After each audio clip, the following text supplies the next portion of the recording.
special. Okay. Welcome. Welcome everyone to our class in iyun Gemara. We're 3,300 years away from Har Sinai, and we're trying to hear that message. So we've traced it from Har Sinai down to the Gemara, the Mishnah and the Gemara, and now we are involved in the level of the tour.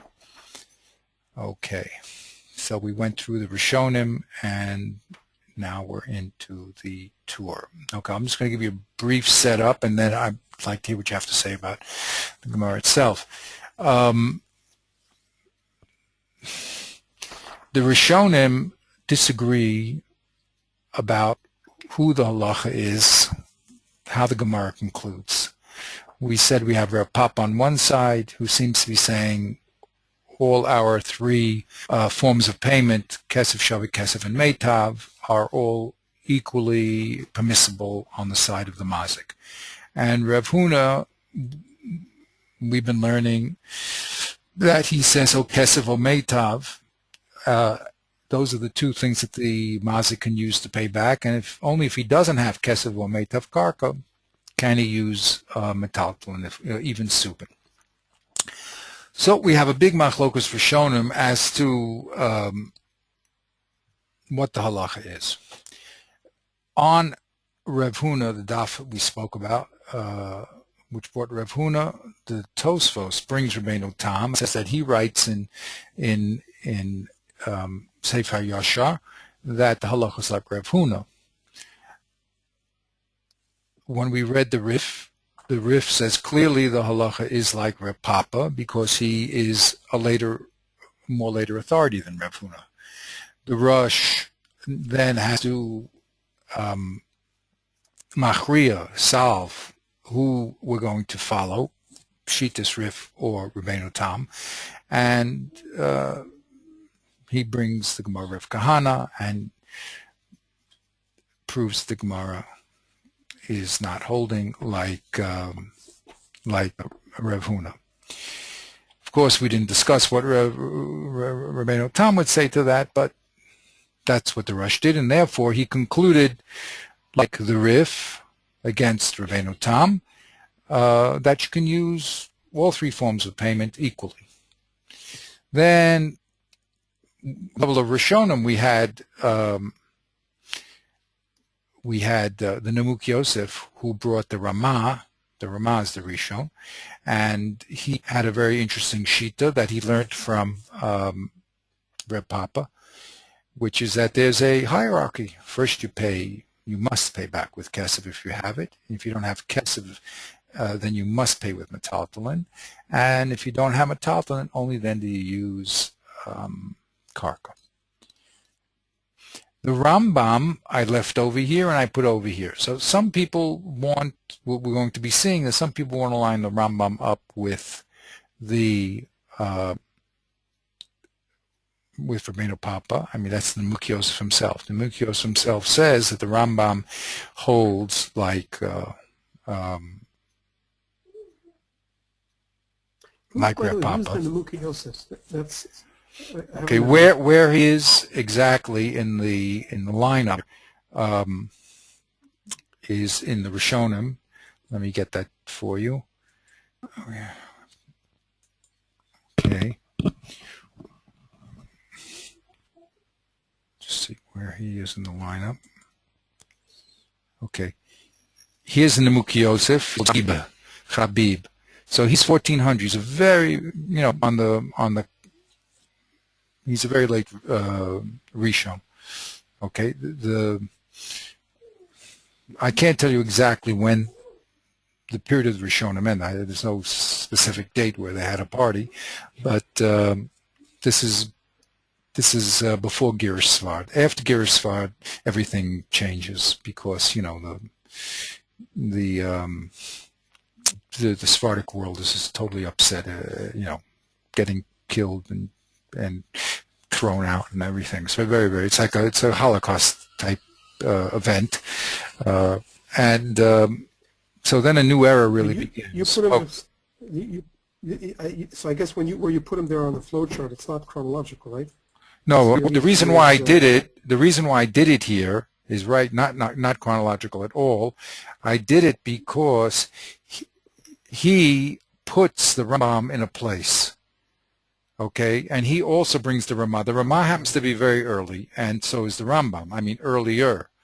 Okay, here's the Rambam. You see how far back he is. That's 13, let's say 12, it's 200 years before.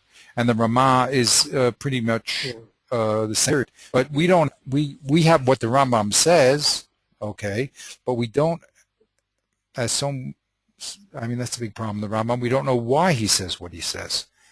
We don't know who he's holding like. He could be holding like the Bavli and Reb Papa, Reb Huna, some other Gemara, the Yerushalmi. He's always a wild card because, again, it's always the problem. Every time you condense and you abbreviate, you lose. You see, because without that connection, no one could say anything. The whole idea of Torah is proof. You just can't say things. You have to prove what you have to say. That's the whole idea.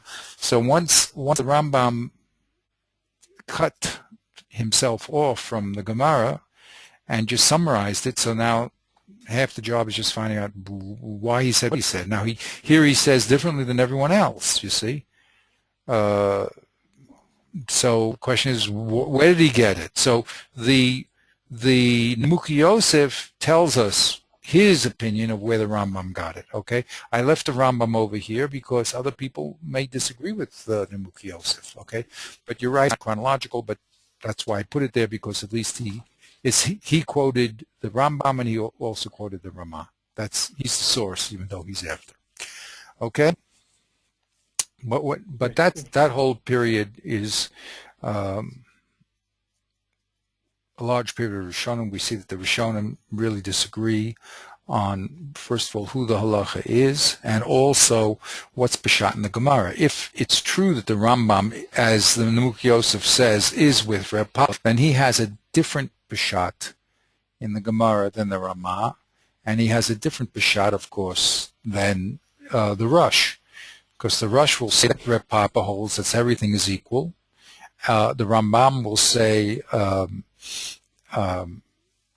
Kesef and Metaltalin is first, and only Karka second, and the Ramah will say no, Kesef is first, then comes Metaltalin, then last Karka. So there's a big machlokas here on how to understand the Gemara, and it's going to get even more difficult here as we go down the line, because people then will start having the same problem that we had with the Rambam. I'm going to have with the Rush. With the Tur. I'm sorry, not the Rush. Rush is very clear.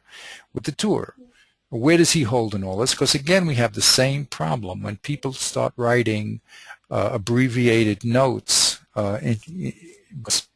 If they don't, then no one will know anything. I mean, it's taking us, a very long time just to enter one little piece of Gemara. Imagine those 3,000 some odd pieces of Gemara and the depth and the the Rambam says people can't do it anymore. That's what he held.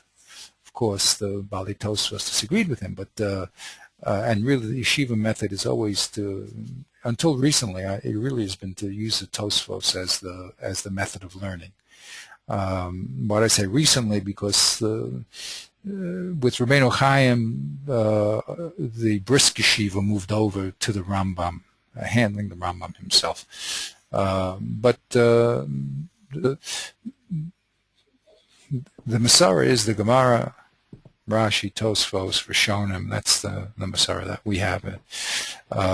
But when it comes to the halacha, we see that it moved toward the Sephardic school of abbreviation, and we have the people on the Tur and on the Shulchan Aruch trying to regain the link between what's being said on the page as the halacha and how do they know it, and that causes a lot of problems, okay, which is what we're about to enter upon.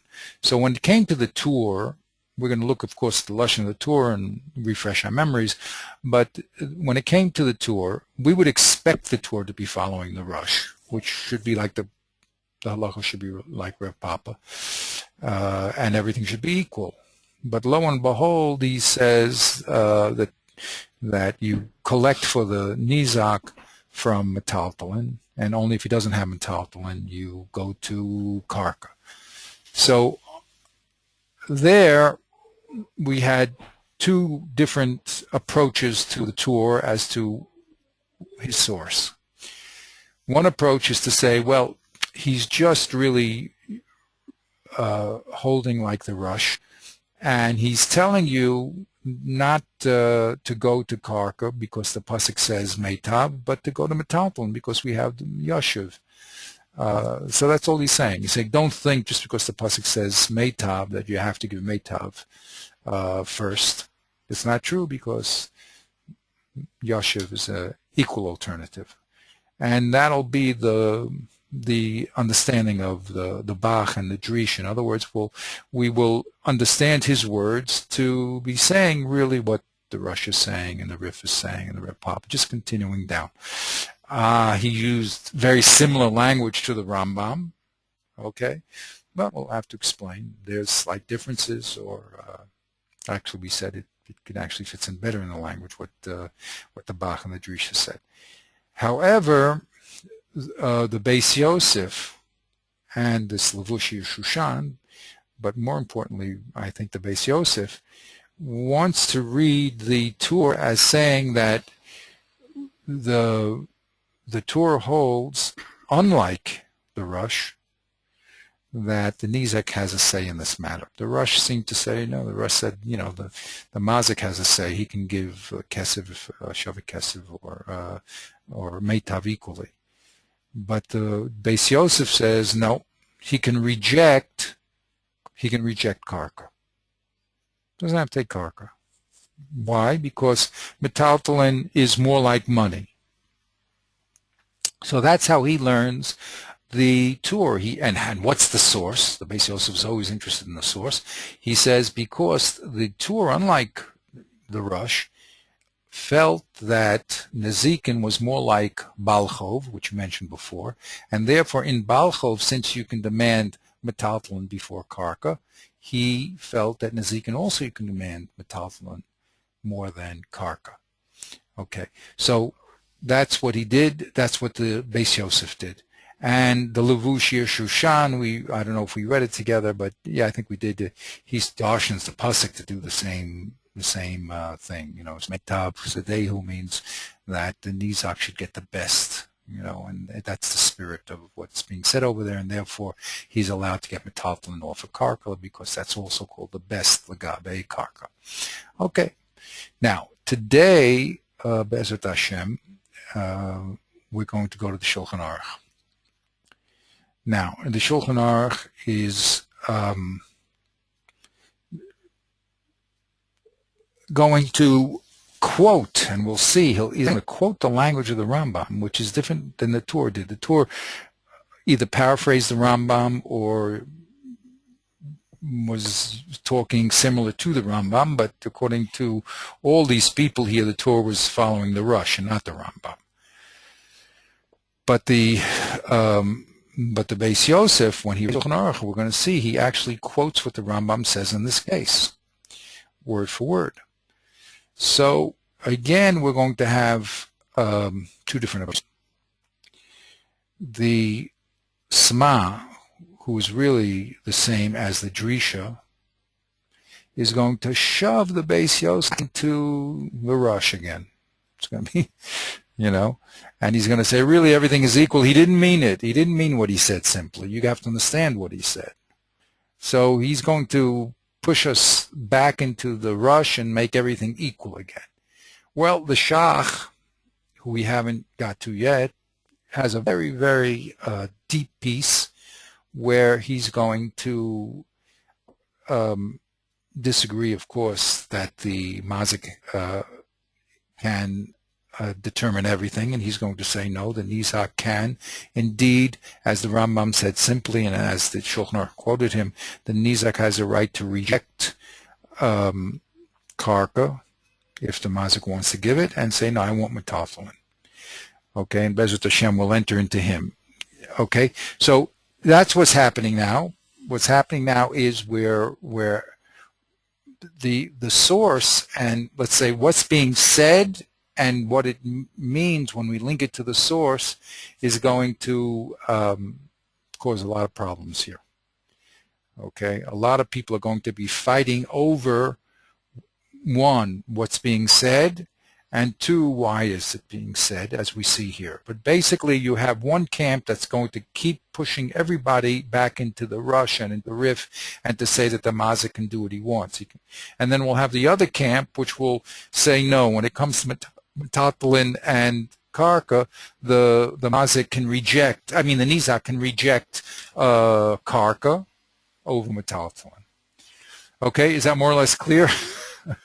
Yeah, more or less. Well, more or less. I understand. It's a little bit of a complicated issue, but that's basically what's really only happening. If you take Reb Papa and say that everything's easy, the mazik has to pay everything equally. So now you're only going to have one aberration, and that's where they're going to say that the nizak can say, I don't want kark, I want metathlon. That's really the only aberration that they're all fighting about. If the mazik wants to give karka, can the nizak reject it and say, I want metathlon? That's really the bone of contention here. Okay, it all boils down to that one case. If you want to line everybody up with a standard way, no, the nizak can't reject anything. If you want to then read like the Beis Yosef and the people on his camp, no, the nizak has a right to say he wants metathlon over karka. That's basically what it's going to come down to, that particular detail. But, however, that simple halacha belies a whole interaction with the Gemara, okay? And again, there's no way out. Once you want to help people because you want to give them, they have to know what to do. You know, they can't, on the other hand, when you tell them what to do, you're not telling them why, you're telling what to do. And for the lamdanim, for the people who are capable of understanding the Gemara and capable of following the reasoning, that causes a lot of problems. Okay, so more or less that's where we are holding. Now you're welcome. This one issue is that the issue that's going to take us all the way down to the present day? More or less. We're going to bounce back and forth about this issue. Yeah, it's going to be, because it doesn't. You'll see that it's not a simple issue to put the nizak in the picture, to say that metathlon is better than karka is a chiddush that we saw first in the Beis Yosef's understanding of the Tur, and that's going to cause a big fight. There's a big fight, and it'll have ramifications, back into who do you hold like Rav Huna, or do you hold like Reb Papa? It'll push back. It's because again there's a whole background to the summation here, and that gets opened up by all the people, and they start balancing things and readjusting things. So it becomes very interesting. But that's it. That's what's going on, and that's what we have to see and understand. That's called learning Torah, and that's what we do. I mean, we're picking up the Masara, which is what the people have spoken about, and they're very clear about what they've spoken about. And then we're going to pick it up again. For instance, we're going to see that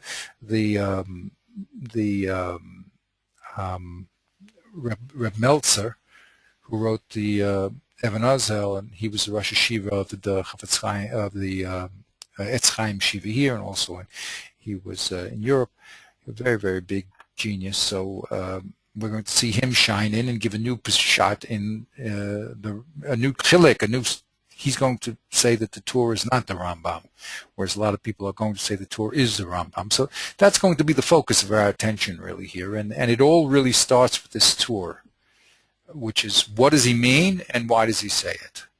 Okay, and that's the Masara. I mean, you can't, when it comes to the halacha, we're bound by the halacha. I mean, you could think You can understand Tosfos' position, you can understand the Rif, you can go back to Rabbi Akiva and Mazik and Nizak, but when it comes down to what the Peshat is in the Halacha, what you actually do, so we have a Masara of how to go and where to go and why to go. So that's what you have to pick up in order to say something that's intelligent. Okay, the people who are quote unquote in the game, who know what's going on, that's what they're doing. They're reading everybody before them, and then they know the parameters of where they have to talk in order to clarify things for the present and for future generations that even may get less knowledgeable than we are today. Okay, so let's go forward here and try to give a little bit of a review with the texts themselves. Okay, it's a lot to hold on to, but it's really not. There's really one case that's bothering everybody, and that's: does the Nizak have any right to reject karka from a metaltalin? It's the specific case that is a touchstone or something for all different types of associations in the Gemara. Okay, so here's the tour. Here's the Rambam. First of all, it's very important to read the Rambam because he starts off with this language of niskaking ligvos. Okay, which is so again, we're going to see this. The Gemara, is it his own language? Where is it? That's a whole other problem. But anyway, he says when the Beis Din has to collect from the property of the mazik, so you're govin min hametaltalin techila, and only if he doesn't metaltalin or not enough metaltalin do you go to his karka. That's what he says. That's the big chiddush. We thought everything was equal. Now he says when the Beis Din wants to collect, no, it first goes to metaltalin and only afterwards karka. That's what he says. Now the Tur says keshabayim lahagvos lenizak nisko. Notice he does not say anything about the Beis Din, right? He just says when we, well, that could mean the Beis Din, when we come to collect for the damage of done to the Nizak. So then we see if the mazik has metaltalin. If he does, then ein yarden lenechasav limkor karchasav. We don't go down into his field and sell his property. Okay? All the Rambam said is go in metaltalin. He has this whole thing of going down and sell his field. Eli yiten metaltalin. So he definitely also has a preference of metaltalin over karka. And even if he adds, we speak about kesef, and he says, and even if he has kesef, he can, if he decides he wants to pay with kesef, then he can even pay with subin. In other words, we say to him, Mr. Mazik, the first thing we're going to take from you is your metaltalin. If you want to give kesef, you can, or you can give me metaltalin. That's it. The choice is yours. So that's what we said. The Mazik can give you the kesef or subin. The choice is his. And only when he doesn't have the kesef and the subin can he buy the meitav. Or do we collect the meitav? Or do we yored to sell the meitav? Okay. Okay. Vafil sheishlo kesef yochel shamo besubin the call mile the metaltalin meitav. Why is metaltalin good as kesef? Because the Gemara said kol mile meitav hu, and we learned from Reb Papa that there's an equivalent there. There should simply it's called meitav. Well, the only problem we have is with land. Land is not called meitav, and therefore we had to add in this other thing. Does that make it a level knot or an equal level? That's the problem here. And then he adds a b'shuma about that the Rosh said that you have to do it here and now. He doesn't have to, run around and sell it in another place. Okay, and if he doesn't have, then he dealt over here with the different laws. If he had two different types of idis and baininus, then the nizak can't say that he wants the baininus over the idis. Here, the nizak has no power whatsoever. It's clear when there's two types of land, right? When you sell his land, Oh, excuse me. There's one. He does say that the mazik has to give the best of his iddis. If he has a double A and single A iddis, he has to give the double A. Okay, and then there's a whole question. What happens if the nizak wants a different piece of land, like another grade? He wants the single A, for instance, not double A land. So he has no power to say that. The nizak ein yochel hametenli miloni. Okay, because which good land, if they're equal? If they're not equal, then of course you have to give the best of the best. But say you have two grade A lands, the nizak can't pick which grade A. And also, the mazik can't say, "I'll give you your piece of land, which is closer to you, at the higher price." No, we do the shuma right now. So basically, the important point that we have to see here is, what does it mean? Ein yordan l'nichsei limkor karkasav eliyiten metaltalin. What does it mean that you don't go down to his land, you give the subin? Okay, that's the whole contention here. All right, so through that with the Beis Yosef. The Beis Yosef says, through this connection between Malva, in other words, he's trying to understand the Tur, and he says that the Tur disagrees with the Rush because he imports what we know about Malva into the case of Nezikin. What do we know about Malva? In case the Malva, that means the creditor has a right to say, look, I don't want your karka as a repayment of the loan. I want your metaltalin. It's larger. So here the Malva, who's analogous to the Nizak, the people are connecting. So we see the Malva can say, can reject karka for metaltalin. So too, says the Beis Yosef, the Peshat and the Tur is that the Nizak can reject karka for metal. In other words, if the mazik wants to give karka, he has a right to reject it and to say, no, I want metaltalin. And that, he says, is Peshat in the Tur, and that's, and as far as why the Tur did it, because he felt that there was an analogous relationship between these two cases when it came to the preference of metaltalin over karka, just like the nizak. Now, even though the Rush gave a very special reason for it, as we said, because the Malva has a right, since he gave kesef, to get kesef back, that doesn't exist with the nizak, but he thinks that there's no, in that little aspect, no difference. Welcome to GoToMeeting, online meetings made easy. There are 1 other callers on the call. Oh, did I lose you? Oh, hello? Hello? Did I I lose see you? your screen, so when you hello, you sound a bit funny. You sound like you're in a submarine. Oh boy, Oh, that's okay. No, it's good.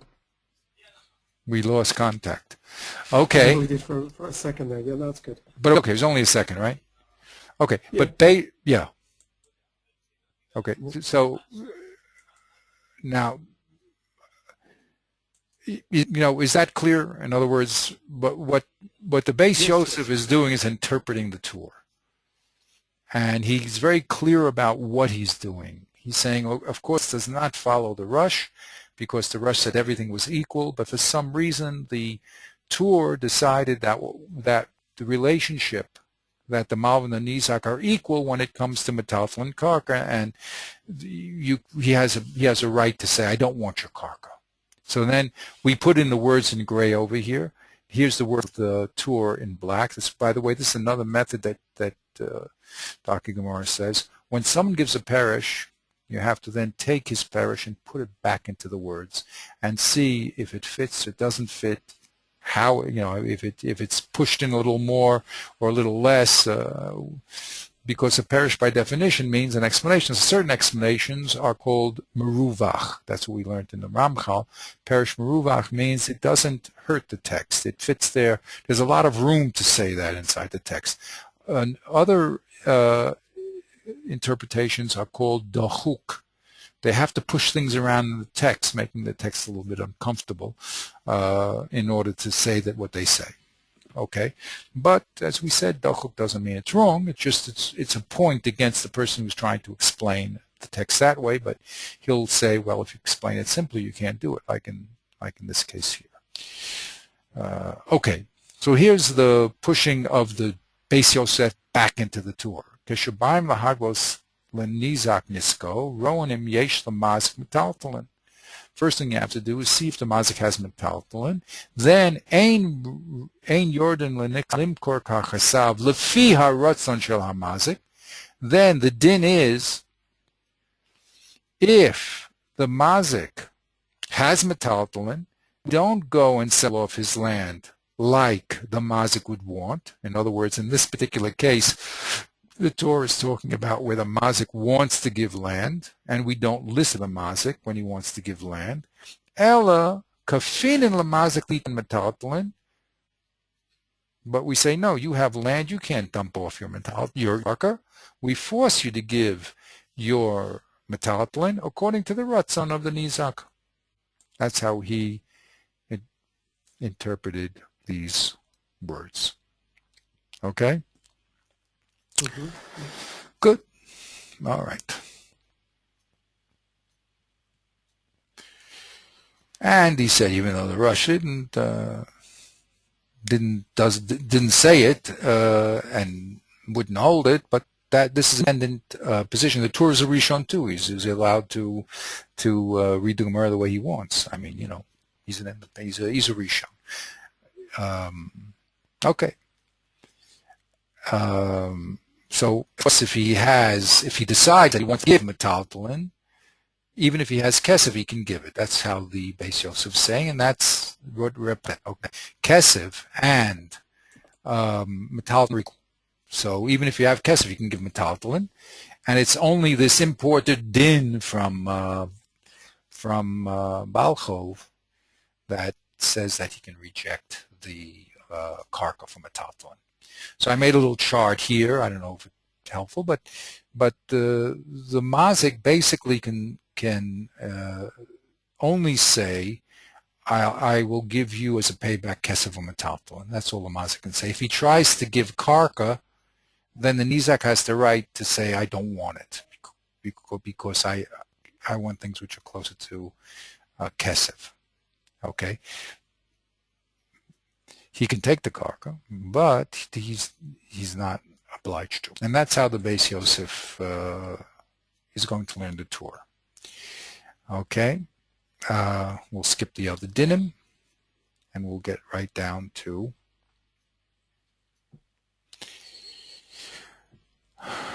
the Bach. Now, the Bach disagrees wholeheartedly with the Beis Yosef's interpretation, and he says there's nothing. You missed the boat completely. The Torah is really following the Rush, and he's talking about a different case completely than what you're saying. He's not talking where the mazik wants to give karka and the nizak wants to reject it. He's just simply trying to explain that we give a precedent to metaltalin. We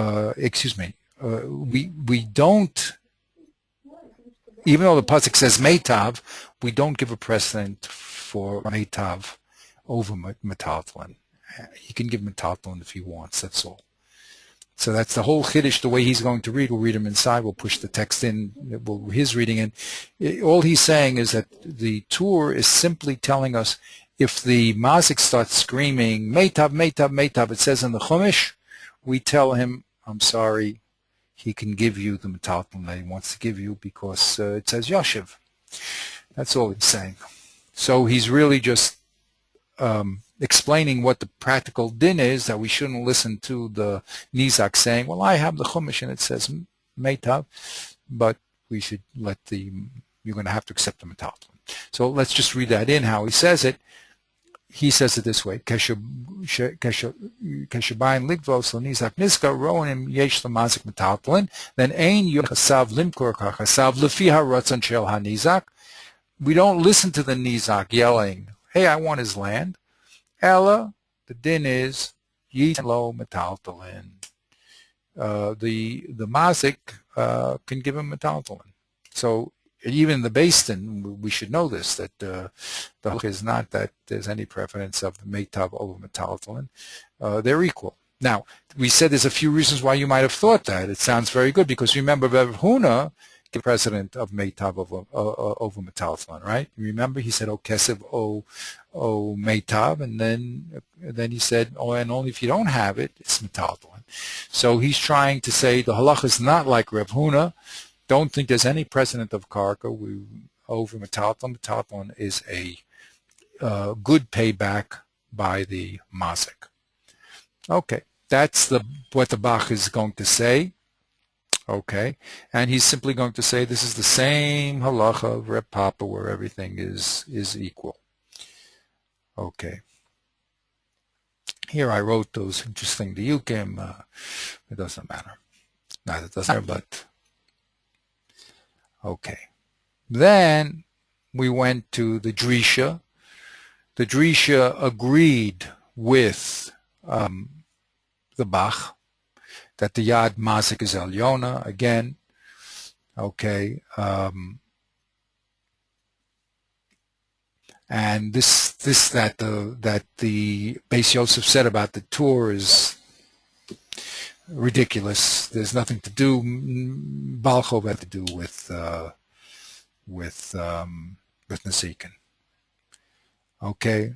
Ulei Olam, he says, Ein Kofen l'shalom, Ein Kofen l'shalom liten nechasav, Ela masha hulibo chofetz boy, u'bavad shelo yifasech midina. The mazik, we don't force him to do anything. Gives what he wants as long as when he gives karka, he has to give the best. Okay?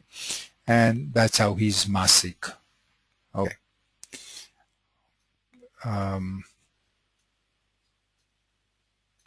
Okay.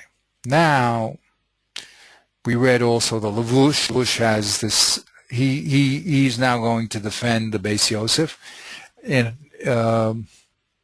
by the pasuk itself. So since the pasuk already tells us that there's a preference, meitav sedehu. What does that mean? That you're trying to give the nizak the best.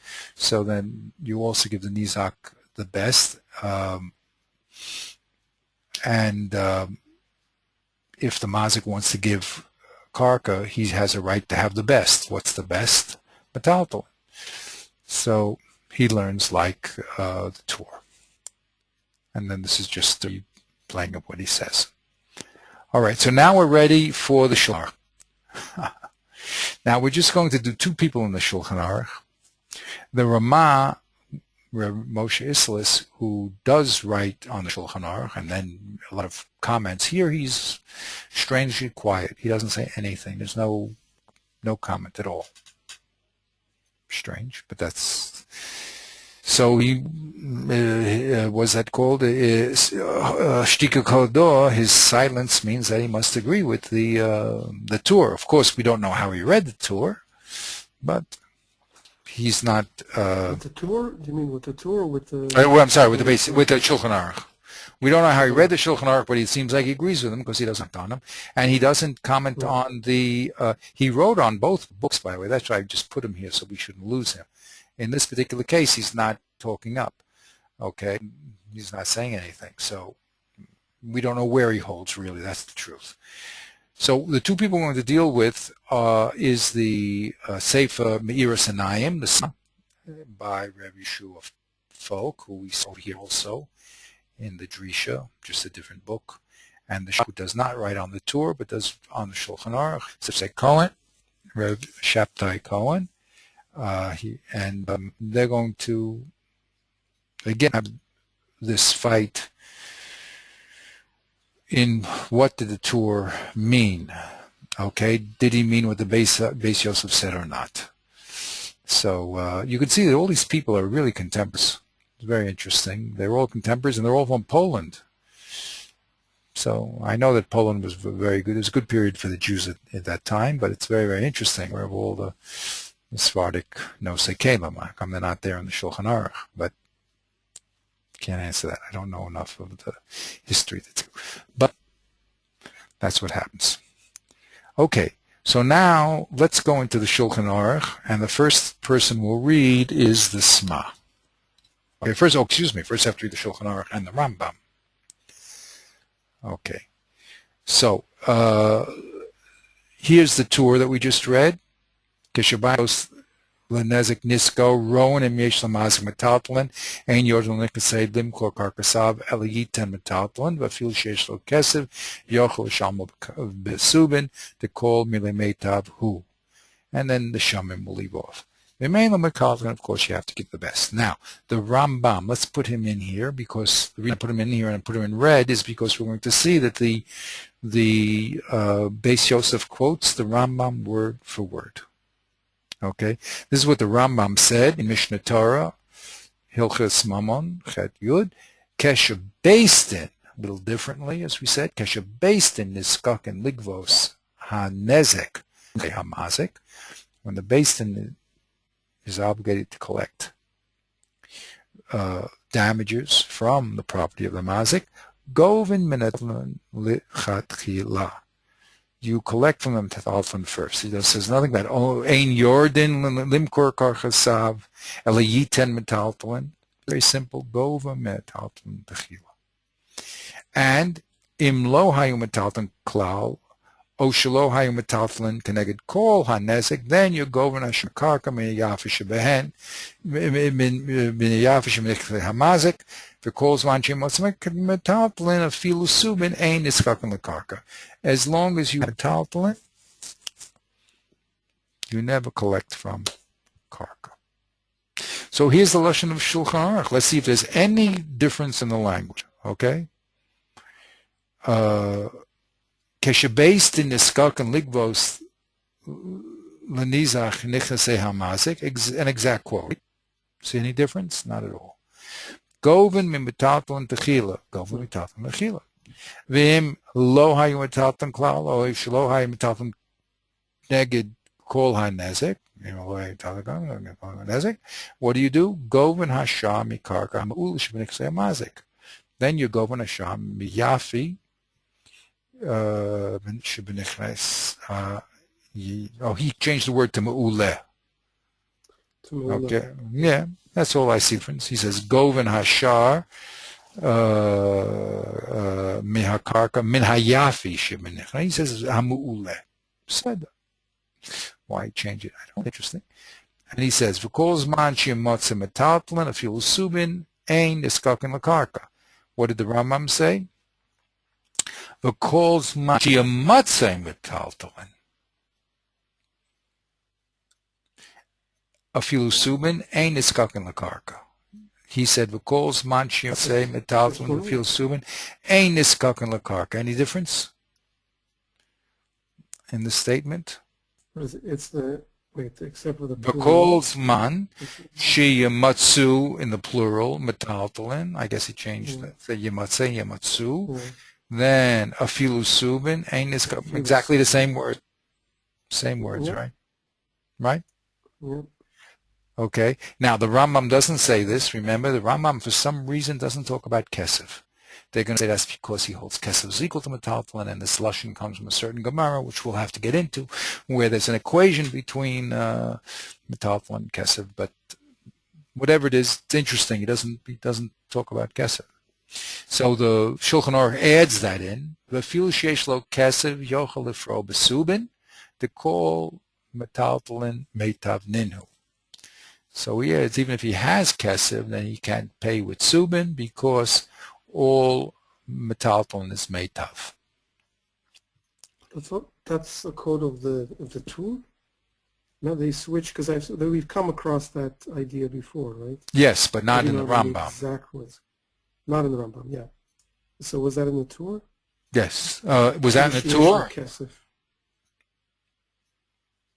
Trying to remember that line from Gimel. Yeah. Afilu sheyesh lo kesef yachol.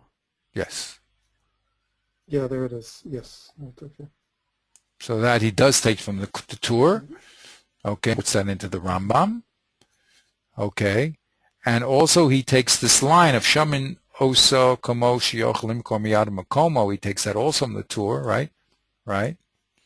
And then he says, "V'mein lo metal on your link."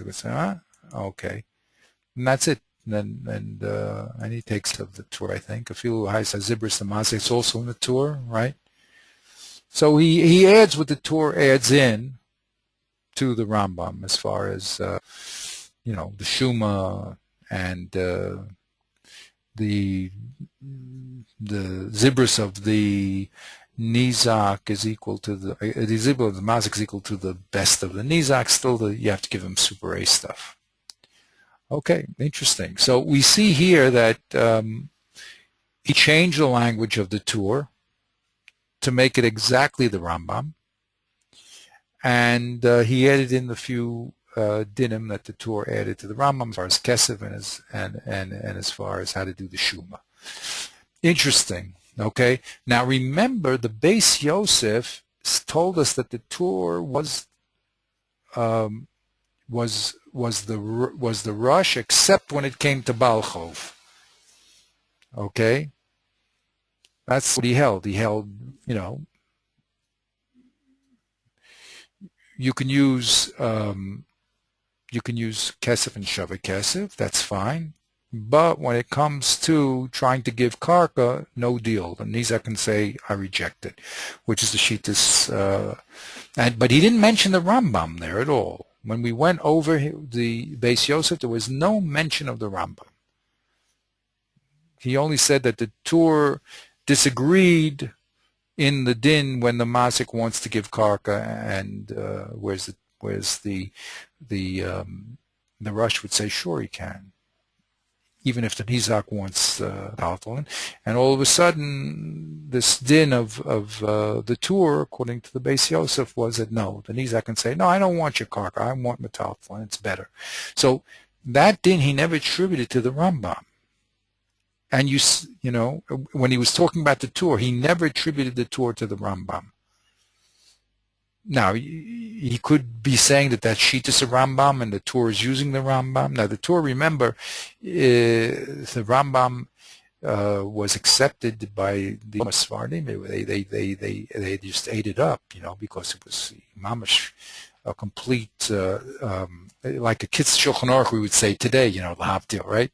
It's just like it was a brief way to, you know, be in Torah without having to be a Lamdan. So that was very, very popular. So the tour had been influenced by the Rambam, but the Beis Yosef didn't say it. And now it's clear here that the Beis Yosef is being influenced by the Rambam. He's quoting practically word for word with a few grammatical changes, but it's so again, is he going, what is the Shulchan Aruch doing? Is he saying, look, I'm going to pasak like the Rambam, and I don't, and I think the Torah is doing it also, or the Torah may be doing it from a different reason. This we're going to have to investigate. This is going to be these slight differences between what the Torah did here, either when the Shulchan Aruch wrote here, which is quote of the Rambam, and his comment on the Torah is going to be one of our very, very serious problems.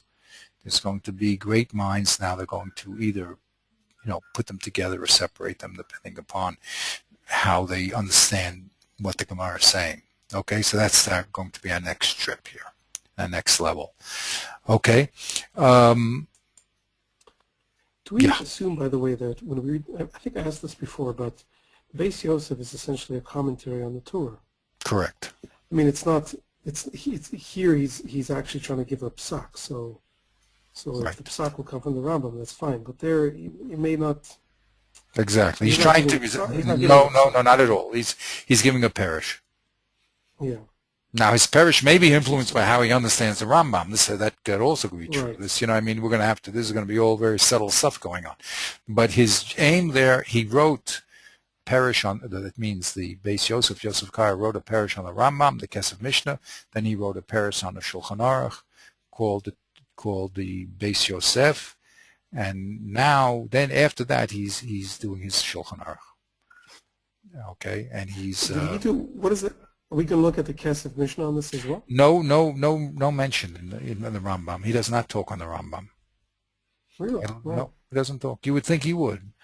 Doesn't say. On this halacha. On this issue, of course, he speaks other places. In this issue, he's silent. He doesn't talk.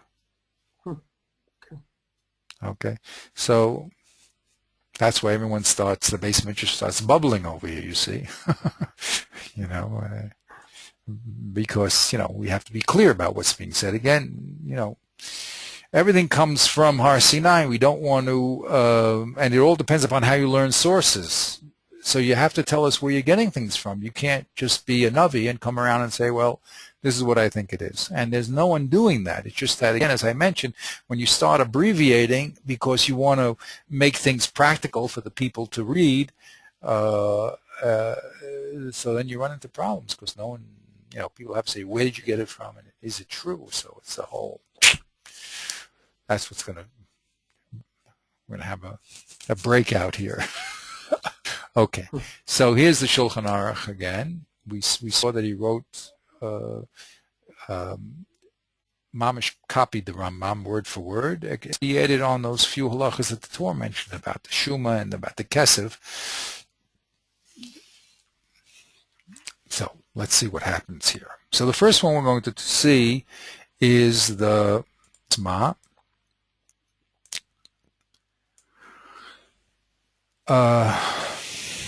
And he says the following. Remember, the Sma and the Drisha are the same person. Here's different names for the book. Here's the Sma and the Drisha. What he's going to do is, just like in the Drisha, he explained the Tur as holding like Reb Papa standard, everything is equal. He's going to do that to the Shulchan Aruch too, which is pretty... I mean, he's going to do that to the... I mean, to do it to the Tur is one thing, but to do it to the Shulchan Aruch, wow. Well, that's what he's going to do. He's going to say the Shulchan Aruch also was talking like Reb Papa, which doesn't look like it. That means the Rambam was also holding like Reb Papa. But he's going to try to do that. So let's watch it. Okay, you can read a little. Now, this gray I put in just to tell you that he's going to hold it the Mazik Azal Yonah. So why don't you read a little, get a little involved. Okay. These pink, by the way, I did this once before with another very wonderful person. So he used to like to write in pink, so I left it what he said in pink. It doesn't matter. Okay. Anyway, go ahead. That the first words mean iyun Drisha. That's this other book that we do. Okay, that's why you put the word Drisha over here. Okay, go ahead. So you wrote that book first. Yes. So okay. Iyun Drisha. Sham katarti Lashon. Lashon. That's Lashon. Lashon HaGemara. Mm-hmm. V'hochachti mimena. What does it mean that I wrote the Lashon of the Gemara? I wrote down the exact language of the Gemara, of Reb Papa, and what he said, and I proved from that language that what? The af behalo yad hamalav al halyona. Let's see. The af bahalova yad malva al halyona. That means even though it's true that when it came to the lova, the malva's yad was al halyona. In other words, the creditor could say, I don't want your karka, I want your metaltalin. That he agrees with. That's 100% true. Oh, he spells the im. The im yesh lelova kesef umetaltalin tzarich l'shalom mimenu. If the lova has kesef, has money or movables, then he has to pay from, what does that mean, from it? From those. From those and not from the land. Not from land. Right? Okay. Go ahead. Yeah. V'lo kol kemina l'shalom lo l'karka afilu me'idis. That means it's not up to him. It's not up to him. Lav kol kamine means he has. It doesn't come from him to pay. In other words, he has no power to pay. It is not. I see. It's not up to him to pay with land, even from the best of his land. Right. He can't. He can't do it. If the Nizak want, everyone can agree to take land. But I mean, if the Nizak doesn't want, there's no way It's not the nizak here, right? It's the only, he's saying only in the case of I'm sorry. The malva. Yeah, The malva right. is equivalent to the nizak. If the malva doesn't Right, want right, I know. 100%. Excellent. Right. So, If the malva doesn't want it, so if the malva doesn't want karka, then he afilu even yidis. the best karka. That's right. Even the best. So then Even the best. Now he explained. What's hinted? High time of the malva halova lomos. Excuse me, hachik timer. What's the reason why the malva can reject the land as a payment from the lova? My timer, the hamalva. Excuse me, hachik timer, the hamalva hilvalo maos. I put a comma there. The reason is, it's a hard little here the reason is when it comes to, I'm sorry, let me get my trip together here. Here the reason is hachi timer, the hamalva hilva lo maus. What's the reason why he can reject the land?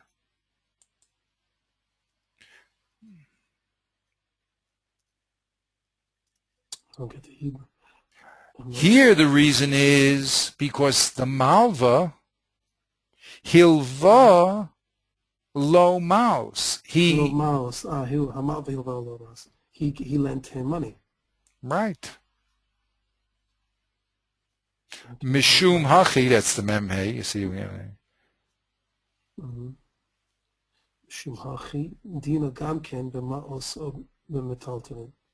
For this reason, the halacha is also the same with money or metaltalin. Mehai taima, exactly. Either way. Not that you can pay, but that the malva can demand maos or metaltalin, right? Right. Why? Keep going. Shekroven lemaos sheyecholim metaltel lemacha. That metaltalin, I guess that's the implied. That's right, exactly. That metaltalin are close, is close to money because you can carry it and sell it. You right, take it to the marketplace, in other words, and sell it. I'm going to do it this way if you don't mind. Filu, right. Filu b'makom acher ilo is dabin b'hai mata. So even if you go to another place if he cannot sell it in the present place. Right.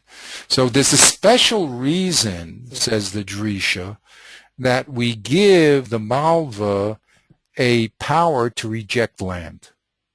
Because the malva says, this is a rephrasing of the Rush, really. I mean, the malva said, look, I gave you money, I want money back. So that's a special consideration that the malva has to reject the land. Right? Even though the land is worth the same amount of money as the loan, but he could say, look, I gave you money, I want my money back. I don't want these, I don't want to, start, selling land, stuff, right? So what does he say here? Mishum hachi dina gam ken b'maus o metaltlon. You see, it's a very, I don't know how to break that up properly. I mean, I put it in the line, you see. Since the malva gave money, he is allowed, his din is he can force a collection from maus or metaltalin. Why metaltalin? Shekarov l'maus, sheochel metaltalin mochram. Right? It's very interesting what he says here. I would have said that the malva can say, no, I don't want metaltalin either. Right? I gave you money, I want money back. Right, but he's learning that that metaltalin and maus are equivalents. Okay, so that the debtor can pay back in money or metaltalin because they're equivalent. There's not much of a difference between getting your money back from metaltalin, but not land. Land is not called money according to what we're learning here. Okay, but metaltalin is called money, because it's very close to money. Okay, so he's there, but there's a special reason over there. because the Malva says, look, I gave you money, so you have to give me things which at least are closer to money. So as I said, I would have said, no, just only kesef. Why can't you just say kesef? But no, kesef and metalton, they're learning our equivalents. Okay? Aval, go ahead. Aval benizak yad hamazik al elyon. But in the case of the nizak, the damaged party, yad hamazik,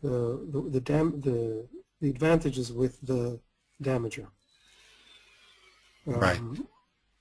Right, which is not the case. In other words, it's the opposite situation. Right. The af im yesh lo kesef o metaltalei, because even if he has either money or movables, im yirtze l'shalom b'karka tzar chanizak l'kablan, if he wants to pay with land, then the damaged party has to accept it, has to accept land. Ach shiten lo me'idis b'nichsav. The only stipulation is that he should give him the best property that he has, the best land that he has. Right.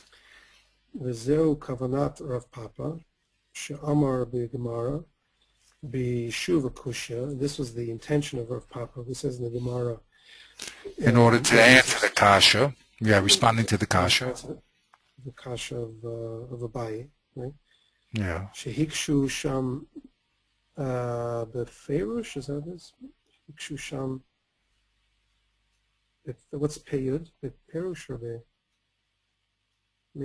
Or be Pisu. Maybe pisu. I don't know. I'm also with you. But anyway. Okay. So they hikshu sham. So they created a kasha there, really arulia, but I'd say it's a kasha. On the pasuk made of Sadeva, made of Karma Yishalim, that one has to pay with the best of one's vineyard, the best land. Made of in media choinolo. That's what Abaya said. That was the first diuk. Right, that we have to pay with land, with meta, with land, and not with another means of payment. Mm-hmm.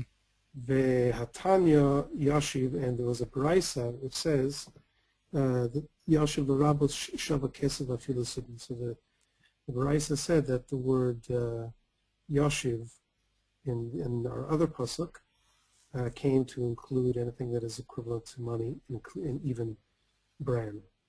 Mm-hmm. Rav Papa. And Rav Papa answered to it. In other words, that was basically just quoted Abaya's question now. Yeah. And Rav Papa answered. Rav Papa answered. V'yesh lo metaltalin, does that mean that if he has metaltalin?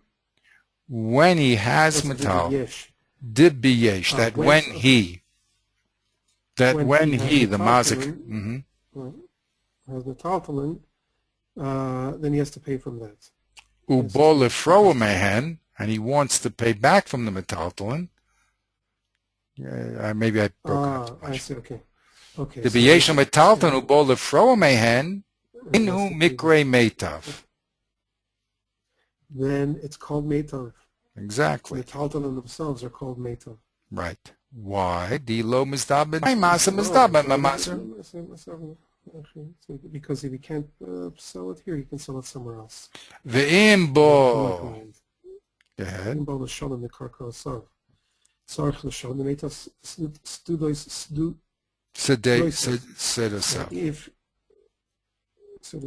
If he comes to pay with land, then he needs to pay from the best of his fields. Right.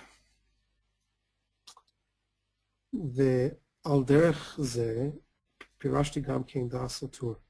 In this manner, I also explained the opinion of the Tur.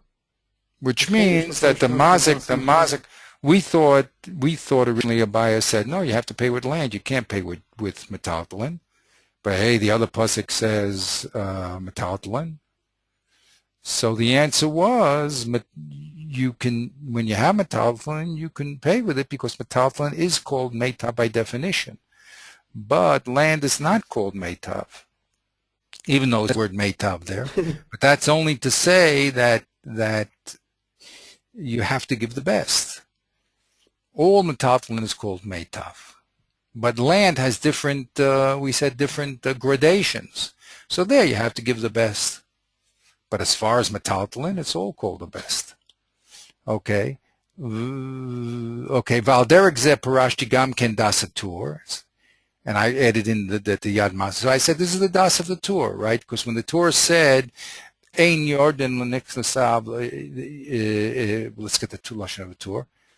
When the Torah said what he said here, then don't think metaltalin is less than karka. No, you don't have to. The mazik wants to give metaltalin. You say no, you have to give the best. Don't think that, says the Torah. Metaltalin really is the best, and therefore, if he wants to pay in metaltalin, you don't grab the best. That's how the Drisha, or the Smith's case, who's writing the Shulchan Aruch, said, was Peshat in the Torah. Okay? Now, look at this, what he says here. V'chein.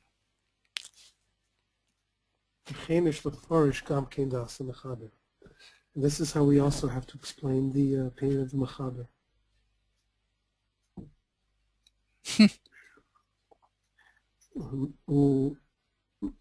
Umashika too. Yeah, Goven metal that Goven metaltalin techila. Haynu mishum the mistama nicha lemazik l'shonim. Where I'm going to you know what I'm going to do here, just one second, because I'm going to make it easier for us. Now what he's going to do is a revolutionary idea. You would have never, I'm sure, thought of it. Just one second, insert a break here. Okay, what he said in the Torah, he said in the Torah, okay? Well, we can understand that, that's okay. But now he's going to say, you know something? This is exactly what the Mechaber means also. Now, even though the Mechaber, again, as you said, when the Mechaber, who is the Beis Yosef, spoke about the Tur, he learned that the Yad Nizak al Yona, right, says the Shema, when it came to Shulchan Aruch, he said, but we're not going to hold like the Torah in this position. We're going to go back to what the Rush said, and everything is equal. Okay, and now that's what he's claiming. You with me? He's claiming now that that's what the Mechaber holds. So let's see how he does it. Okay. Okay. So you can read from the top here. From the Mechaber. This is yes. Goven metaltalin techila. That's the Mechaber, right? He says it. Yeah. Let's look at let's go like this. Yeah. I know. I'm going to try to help out here. Let's go like that. That's why we need these. Let's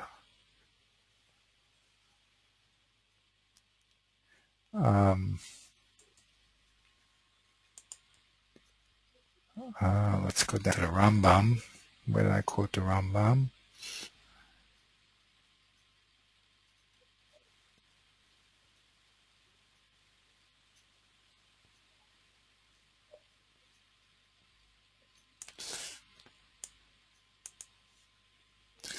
Here's the Rambam.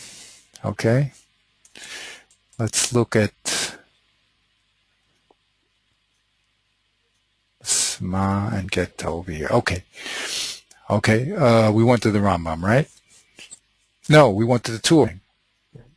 Because he's quoting the Torah now. We went to the Mechaber. I'm sorry. Yeah. We'll do this. You got to push the buttons and think at the same time. Okay. I should have just jumped down to Mechaber. Okay.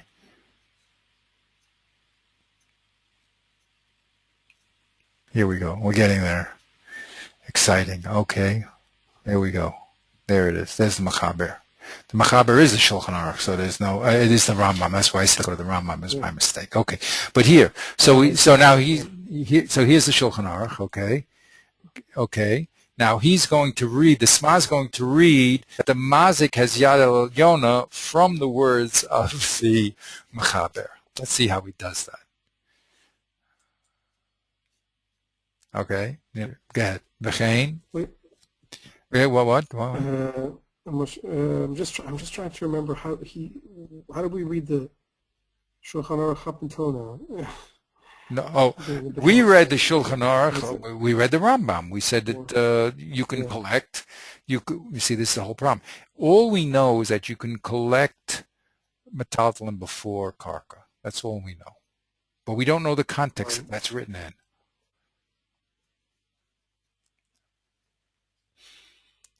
So the question is, what is the background claim? Why did you say you can collect metaltalin over karka? Is it because the mazik wants to give a karka and the nizak can say, no, you can collect metaltalin over karka? Or is it that the mazik wants to give metaltalin, but the nizak wants karka? And the answer is the mazik can give metaltalin. Do you hear two things? I mean, I agree they're pretty subtle, but all we know is one thing, that the Shulchan Aruch gives precedent of metaltalin over karka. So did the Tur, so did the Rambam. They're all giving, for some reason, a precedent of metaltalin over karka. That's the only thing we know for sure. You don't go to the karka. The only question is who has the power to do so. That's the question. Whose hand? The Yad El Yona. Right. But that means that there's a background voice here that is not being said. Why don't they say simply, when the mazik claims he wants to give metaltalin and the nizak wants karka, right? The mazik can give it because he has the power. Or they should have said, when the mazik wants to give metaltalin and when the mazik when the nizak wants when the nizak wants karka and the mazik wants to give metaltalin, so then we say he can give metaltalin over karka. You understand what I'm saying? The background voice here. Right. In what context? So looking at the Shulchan Aruch seems to give the mazik the upper hand here, right? The Shulchan Aruch only says what he says. Here's what the Shulchan Aruch says. You tell me what he means. It's the whole. They're fighting about what he means. That's the whole issue. I'm trying to remember how we read it that the nizak has the upper hand here. How do we read the Shulchan Aruch just to give the? Because I see how we can do it with the mazik. I don't remember how we do it. Oh, so let's see. Based in Niskakan Ligbos. Govin me'ataltalin techila. Even what do you want to say with the nizak? Your problem is if the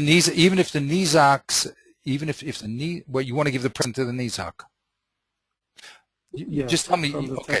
So the text is like this: if the mazik in the background, the mazik wants to give karka, the answer is govin me'ataltalin techila. He can't give the karka first if the nizak wants it. Because you're basing it on the mazik, right? And the mazik wants to give karka. We don't listen to him. We're govin minatalflan techila. And who read it that way? Who reads the Shulchan Aruch that way, or the Rambam that way? Well, that was that's how we understood the if you're going to say that the yad wait a minute, whoops, again, the way we just read it is that the yad of the nizak is Elyona, correct? Right. Yes. That was the Beis Yosef himself on the tour. That's how the Beis Yosef read the tour. Without going to that text, can you remind me how he did that again? By the same way. No, by the same way. He said when the mazik wants to give karka, The nizak can. The I remember how. nizak can go metalton lechatchila. Right, because of the balchov. That's why he compares him to the balchov. Oh, that's why he read it that way. In other words, that's why, again, I don't know his starting point. Oh, okay. It's consistent with the balchov parallel. Yes, it's parallel to the balchov. Right, because so long as the nizak is comparable, the position of the nizak is comparable to that of malve, right? The malve is the creditor, right? Correct. So then he has the upper hand, and he can say, "This is what I want. I want metalton, and I don't want karka." Right. Okay, so that was the Beis Yosef on the tour. Right. Now he writes. Now he quotes the Rambam verbatim, practically, in the Shulchan Aruch, except for some grammatical nuances and some yafis turned into ma'ulas. I mean, that doesn't look very significant differences. And now the Sma is going to contend that he switched his. He went away from the tour and he went back to the Rush and Reb Papa as we always knew him, and that's how he must hold. And I'm going to read it now. He says to you, I'm going to read that interpretation into these words. Here's the words, and let's see how that interpretation into it. Okay, that the Yad Hamazik is al Alyona. Right. Okay. I see it already in the. Oh wait, where does the text in the Shulchan Aruch there? That's on the page there. The Shulchan Aruch's quote of the Rambam ends with base there, or with gimel. Is it Ein is yeah, exactly, up to here. This is the Rambam. Okay. Because I see the other reading, the upper hand of the mazik, already in gimel. No, one second. V'kol zman shemotz metalton fil subin ein niskaken lekarka. Here's the Rambam. Exactly the Rambam. V'kol zman shemotz. So it's up to v'kol zman. Where is it? V'kol zman. Yeah, like we said. There we go. Okay. The end of base. Yeah. Pure quote. Exactly. Up to the end of base. Right. So now let's read how the Sma is going to read these words to be saying that the Yad Mazik is Al Yona. Let's see what he says. He says, "V'chein yesh leforish gam ken das hamachaber," right? That the Yad Mazik is Al Yona. Now he's going to explain. Moshe Kasav Goven Mehametaltalin Tchila. Yeah, that's what. Here's the key words. Here's the key phrase, right? That's the key phrase we have to key on. Sorry, go. So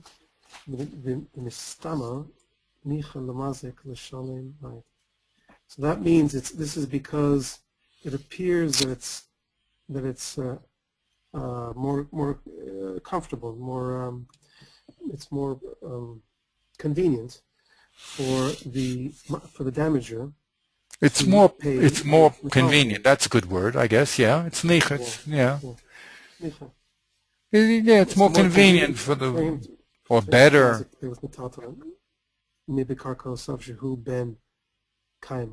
Rather than his land, which is what is Ben Kaima? That means which Ben Kaima means that that it exists. Like a kid after 30 days, it's called a Ben Kaima, right? So it's always, if you ask the Mazik, what would you rather pay this debt with, land or metaltalin? Oh, sure, metaltalin is better than land because, excuse me, that's not true. I would rather pay with metaltalin because I want to hold on to my land. Mm-hmm. Because my land is fixed. It's called real estate. Metaltalin, is, here today, gone tomorrow. But, it's real estate. It's Ben Kaima. So if you ask the Mazik, what would he rather pay back with, he'll always tell you, I'll give him my brand all the time over the land. Okay. Umeshum hachi. Umeshum hachi, and because of this, ka'amar kasher bezdin nizkakim mishalmin mehametaltalim. That's why it says that when the bezdin is forced, is that when nizkakim is? I forget. Yeah, obligated. Obligated, so they pay out from, or they make him pay out from the removables. Okay, now here's going to be the big chiddush. It's not that they can't be this.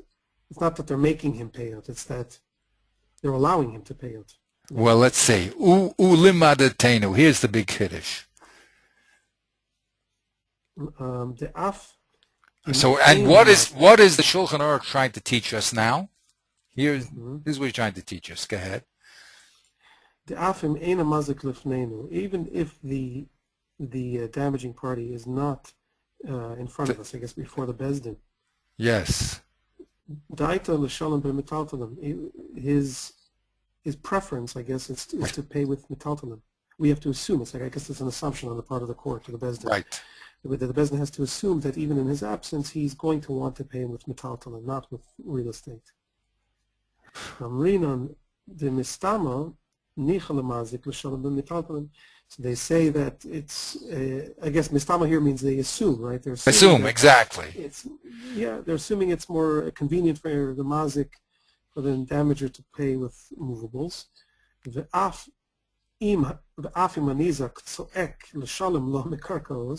And even if the damaged party screams out that he wants to be paid with land, kemashma us akra, in accordance with the literal meaning of Scripture, which says that it's mimetav sadehu, it says that you have to pay him with the best of your land. Ein bezdin shomin lo, the bezdin don't listen to him. They don't listen to the damaged party. So now look at the context that the Smad just put the Shulchan Aruch in. Yeah. He makes it very clear. He doesn't mince words. he makes it very. I like the way he says. I mean, that it's tzoek, and he's like tzoek. So it's really clear that there's a preference on the two parties. Each have their own preference. Yeah, but what case are we talking about? Yeah, what case is the Shulchan Aruch talking about? What do you mean? The Nezikin, rather than... Nezikin, you're right. And what case in Nezikin? Is the mazik here or not? He's not. Is that... Oh. Is that different? Well, it's a big difference. Why is the Beis Din involved over here? Because the mazik's not around. So the Beis Din has to figure out, well, what if the mazik was around, what would he pay in? Of course he'd pay in metalton. He wanted to keep his land. So therefore, the Beis Din doesn't go to the land because it just is trying to understand if the mazik was here, what he would do. Mm-hmm. So it really, this is bringing out the Rambam's, not Chiddush, but the fact that the Rambam framed the whole issue in terms of the Beis Din's deliberations. Yes, you see how those two little words all of a sudden bring into all of a sudden, hey, and you notice the Torah did not say anything about the Beis Din. You see? The Torah, what did he write? The Torah here. Keshabayin ligvos, when you come to collect, right? Then, if the mazik has metaltal, then you don't go to somewhere. He didn't say anything about the Beis Din. You'll say, oh, that's understood. He was just writing a kitzur of the Rambam, right? Yeah. Or, well, it's implied, no, exactly. Exactly. Why do you leave it out? I mean, and the Rambam is very careful when the Beis Din is niskakin ligvos. So he says, you know why the Beis Din has to collect over here? Because he's missing. The mazik is not even there. The mazik's not around. So this is a whole different din that we're talking about. This is a whole, you know what I mean? It puts this into a different framework of a case completely. It's, it's gewaltig. I mean, again, there's always the simple Rev Leibowitz, Olavet Shalom, he used the head of the Chavetz Chaim Yeshiva, Rosh Yeshiva, very, very, very special person, Zeichasar Lebracha. But he used to have a phrase, we don't know where everything is, but if you tell us where it is, we'll tell you what it means. Because what does that mean? They were, in the Chavetz Chaim, they were unusual because they spent a lot of time in investigating a piece in depth. Most people, they spend a week or so, right? So therefore, they don't have a lot of bekias. They tell you, there's like people know all over Shas, and they're not broad, but what they are is deep, and not everything that you read is what it means. Now, of course, when you first read, you always start with the pashtus. Meitavin midachrin lo. You always start with the pashtus. But you have to be open enough to realize and sensitive enough to realize that things are not always meant in their very simple meaning. But that's also very disconcerting, right? That's called Talmud. But look what he said here. Go ahead, please. He's saying, okay, so this is, in a way, it could point to a nice explanation of why why Rabbi Yosef Karo is writing two different things. One thing in the Beis Yosef and another thing in the Shulchan Aruch. Exactly. In the Beis Yosef, where he's commenting on the Torah, it's actually a different case. It's a different case than the Rambam is dealing with. Exactly. So when he comes to Shulchan Aruch, he's dealing with the Rambam's case. Right. Exactly. And that's why he never mentioned the Rambam over there in the Torah either. Right. See, he never mentioned one word of the Rambam. He kept saying this is the rush with an import from Balchov. Nothing to do with the Rambam. But then when he's composing the Shulchan Aruch, he wants to be comprehensive, presumably. So why doesn't he include both cases? No, he wants to come to a Pesach. Oh, you mean why does he write both cases? Yeah, why doesn't he? Why does he write the simple case? No, I'm saying which one? Two different cases. One case that he deals with when he's talking about the Torah, and the other case when he's writing down this comprehensive codex here. Yes. So you would think, what is he leaving out the case? He'll tell you. You're going to see in 1 second. The Sma will say you can infer that case from this case. He's always telling you the Chiddush case. It's an inference from here. I mean, of course, if you're sensitive and you had to learn, you can infer that case. Well, it makes sense that you should be able to infer it because this is the harder case because the guy's missing. He's not even in court. And so if the Beis Din has to guess what he would want were he in court, so that's a much stronger statement than to say he is in court. Because we're even telling you what he's going to want in his absence. That's a pretty strong statement. It makes sense that we'd be able to infer what he's going to want if he's present. Right. I mean, yeah, if he was present in front of him, but he might want otherwise, but we're giving him in his absence. We're already giving him a lot of power. We're giving him the upper hand in his absence. So Kal V'chomer in his presence, he's going to have the upper hand. Right. I think he's going to say that. Let's read what he says. Oh, you can melt. Okay. So that's what it really is. ומה שכתוב גם בתלמוד תחילה, היינו משום דמסתמא ניחא למזיק לשלם במטלטלין מבקר שהוא בן קיימא. ומשום הכי כלומר, כשבייס דין נזכחן משלם מהמטלטלין. ולמדנו, דאף אם אין המזיק לפנינו. Even if he's not around, of course if he's around he can do it, as you just said. But even if he's not around, we have to know that dato l'shalom metalin, his das is that he wants to pay metalin over karka.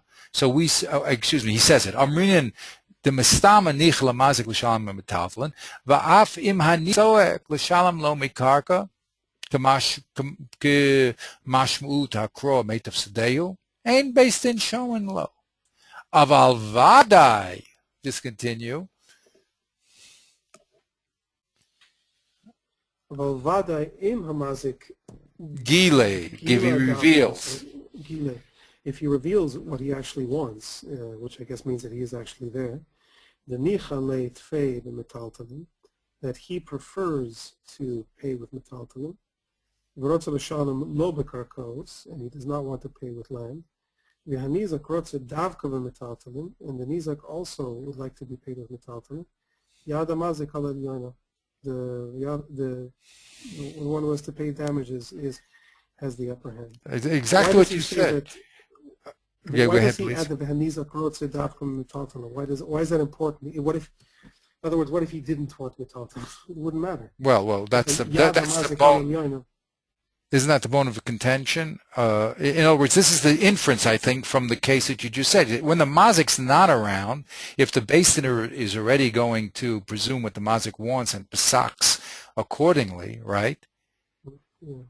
So if he is around and he tells us clearly, I want to pay metaltalin, so certainly, even if the nizak yells, no, I want karka. Let's read it again.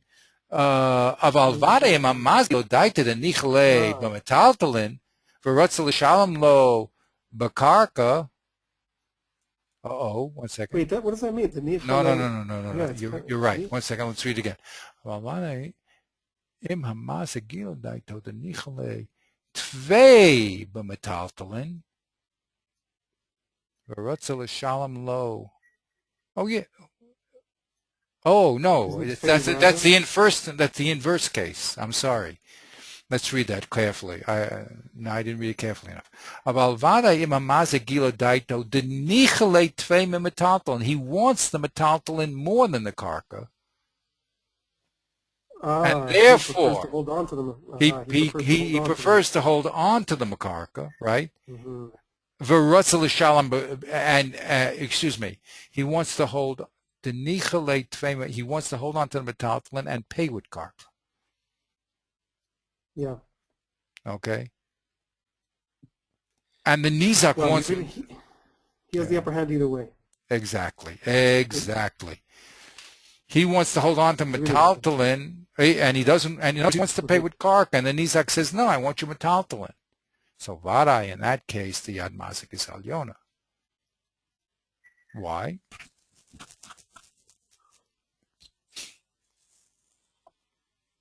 Just 1 second. Well, I guess, yeah, it is. Well, then he can always. No, it's not the same case. No, it's not. No, it's the inverse case. That's right. It's the reverse case. Yeah. A nizak, before the nizak is tzelek l'shalom lo mikarko, so the nizak first asks for karka. Now he's asking for metaltalin, and either way, the beis din. Well, in the first case, the beis din. It's interesting that the beis din will assume that he wants to pay with metaltalin. When he's not around, the beis din presumes that most people would rather pay with metaltalin than karka. But when he is around, and he tells us clearly, no, I really want to get rid of this land anyway. Right? So even then he has the upper hand. Which is really was Reb Papa again. I mean, although we're saying it in a right? Reb Papa said that whatever the mazik wants to do, that's what he does. But read the last thing. Why does he say this inverse case? Because this is different than the malva lova, I think. Correct? If the lova wants to pay in karka and the malva doesn't, so then the malva can say, no, I want metaltalin better. But in the zikin, it's not so. Right, he could. Right. We had this before. I forget where, but we had this that he can pay with karka because he can always rely on the pasuk. Because even though Rav Papa has taught us that meitav can mean, actually does mean kesef, anything can be meitav, but nevertheless, so long as the mazik is the upper hand, he can always just fall back on the pasuk. I guess I just noticed that what's the reason that the first scenario, it's important for the sake of the chiddush, that the first scenario that he's actually absent. Whereas in the second scenario, because he could have said either way, he could have been in court, and he could have, either way, it would have been up to him, and he would have said, I'm paying this way, whether it be land or kesef. But it wouldn't have been a big chiddush in the second case, whereas it is in the first one, because the nizak can always refer to the pasuk, mimeitav sadehu. He can always say, wait a minute, it says clearly in the Torah, mimeitav sadehu, so I want karka, he's screaming, I want karka, it says mimeitav sadehu. So there the court says, no, we're not, just because the pasuk is there, it doesn't mean we're going with the literal sense, we're going with Papa's understanding of the pasuk. Right. But in the other way? In the second case, it's not, yeah. I mean, in the second case, there's no issue. I mean, if he wants to pay with karka, so what's there to scream about? Exactly. There's nothing to scream about. Right. When you say the Torah says meitav, of course the Torah says meitav. Yeah, exactly. So where, though, is the chiddush? Because what we're saying, that's true. He's going to say in 1 second, there's no comparison with the case of Malva. Right? In the second case. In the second case. In the second case, you see, Velo Dami, I really should have put this one in here as a inverted. Velo Dami, read what he says in number 3 here. That's really a subdivision. That's really a subdivision. In the second case over here, I'm just going to get rid of that completely. I'm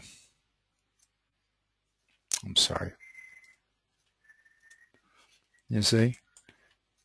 And the second case has not at all like the Beis Yosef said in the Torah, comparable to the Malva and the Lova, mitam shekatavti, because that's a special case where he gave money, has a right to give money back, right? But here in the Zikin, the Nizak didn't give any money, so whatever the Torah says, he can get back. The Torah says, no can do what he wants, right? And how? Now he's taking this out of the Beis Yosef, right? He's taking He's saying that this is a different case altogether, right? I mean, he's putting this in. Yes. Well, what is he taking? Let me hear what you have to say. What I mean is, he says when he's saying it's not comparable to the case of the Balchov, this last line, right?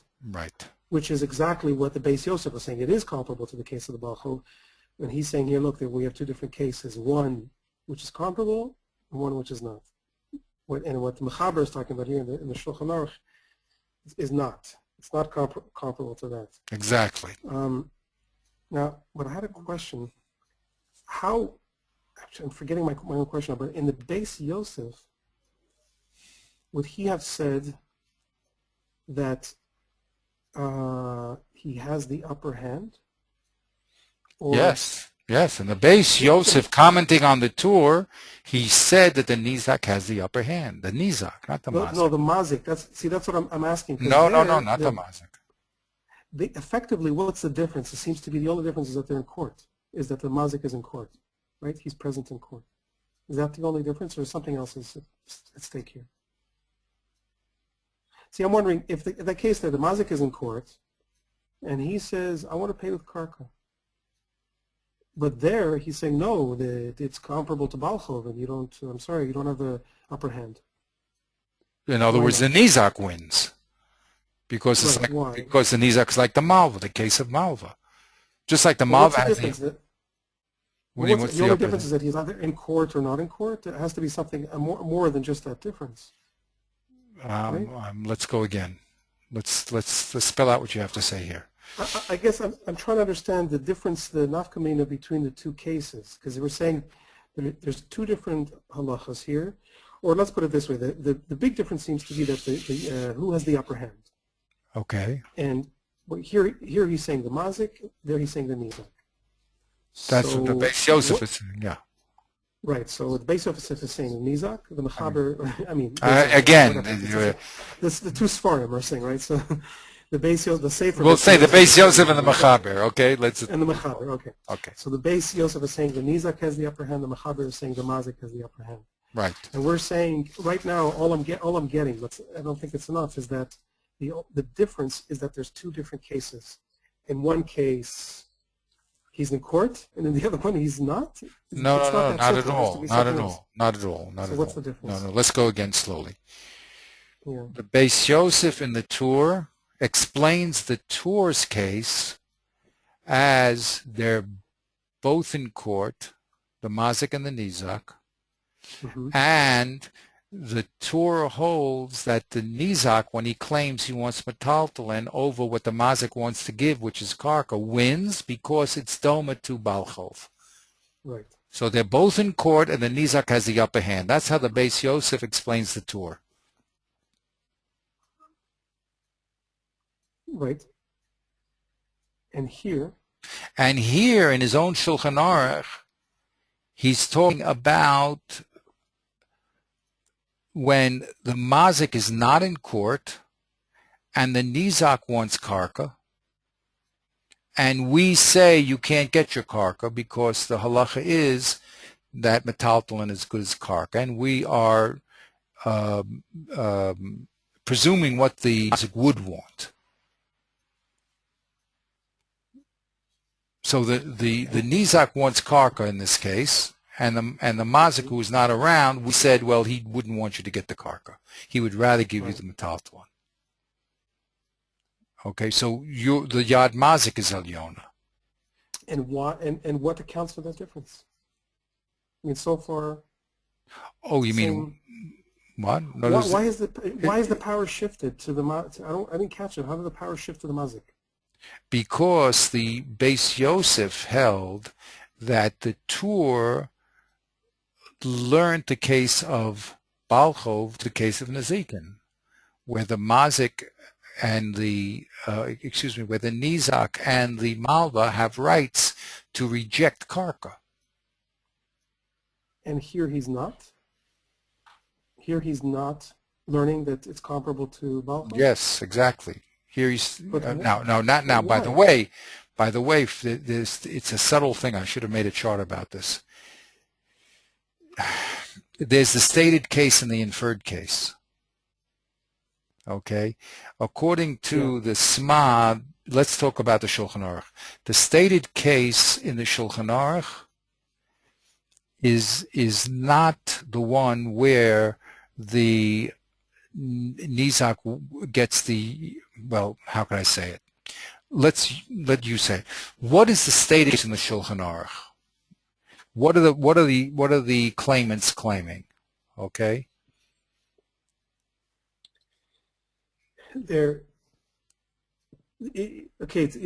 basic difference is that in the Beis Yosef, the Nizak is asking for metaltalin or money, let's say. That's what he's asking for, and since he's like the loaner in the Balchov case, so he has the right to. Here, right. Now, yes. Now here, that case is. Hold on. Exactly. Yeah. That's the difference. Exactly. Right. Here he's asking for karka. Okay. It's so only. Go ahead. In the first case, in the Beis Yosef, that wasn't even a scenario. It wasn't part of the case. The Tur was not talking about exactly different case completely. He was not asking for karka. Yes. I mean, it wasn't even an option. In the Tur's case. Yeah. 15 minutes. Okay. Right. Excuse me. Say that again. Yeah. The stated case in the Tur. Yeah. The stated case in the Tur, and therefore in the Beis Yosef, is that the Nizak is asking for money or for metaltalin. Right. He has a right because he's like it's like the Balchov scenario. Right. So he has the right to do that. Now here he's asking for karka, which is a different case, and we're telling him, look, the Mazik also has rights, and you can't pull a Balchov here. You can't start saying, screaming. No, this has nothing to do with the Balchov here. Oh, right. Sorry, you're right, because he's asking for karka. He's asking exactly. For karka. He's not even asking. So it's a different case. So up to this point, there's no conflict. I mean, logically, we're saying it's two different cases, but in terms of legislation, it's fine. They're compatible. They're not the same, but they match. So really, the problem comes with the second scenario, which is when the Mazik is in court and he says, "No, I want to hold on to my metaltalin. I want to pay with karka," and right. the Nizak is screaming, wait a minute, I should be like a Balchov here. I have some rights. I have rights like I have the rights that the Tur mentions, that the Beis Yosef mentions. So why is he withholding his rights here? What's the Mechaber with the hat of the Mechaber? Why is he saying no? Is it just because it almost sounds like there's a certain momentum to the argument that comes beforehand, which is that already he has the upper hand by saying no, I'm going to pay you with the metaltalin, even though you want karka. He says so a pure svara. Over here, in the text, as it's read, this inference, he just says, this is what he says.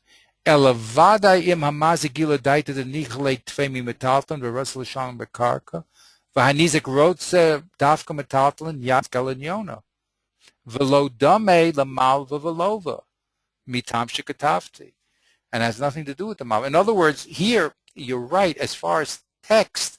This inference, we don't know what the halacha is, but he's saying the only way you can get any rights into the hands of the nizak is make it comparable to the malva, and that I explained above. They're two different worlds. What went on in the malva has nothing to do with what's going on with this nizak. The malva gave money, has a right to get money back, or anything close to money. But here, it's not shayach over here. So you're right. Textually, these two things don't have to conflict. But in svara, he says, the only way you can get the nizak in here is by appealing to malva, and that I showed you, at least according to the Rush, has no reason here. There's no reason to put malva here. But it does conflict here as a reading of the Shulchan Aruch. I don't mean it conflicts. I mean it creates a conflict between the Shulchan Aruch and the Beis Yosef. Yes, 100%. Yes. On the very same case. I mean, yes. This second part is talking about the same case as the Beis Yosef. Yes. It's not a different case, right? Yes. Yes. So where does he get this? I mean, excellent question. An excellent question.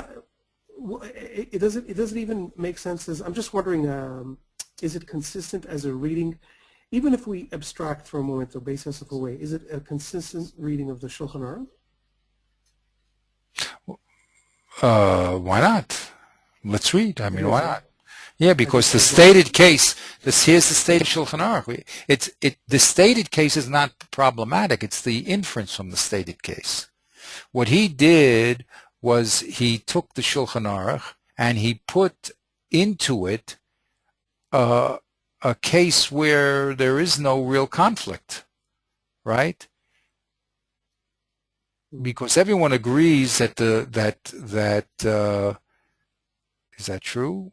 Everyone agrees that let's think a second. Metaltalin, and he wants because as we said, when the power of the nizak is the pasuk of meitav, right? I want meitav, he's screaming. Then we throw the guy out of court, right? You're a namaritz, you don't know how to learn.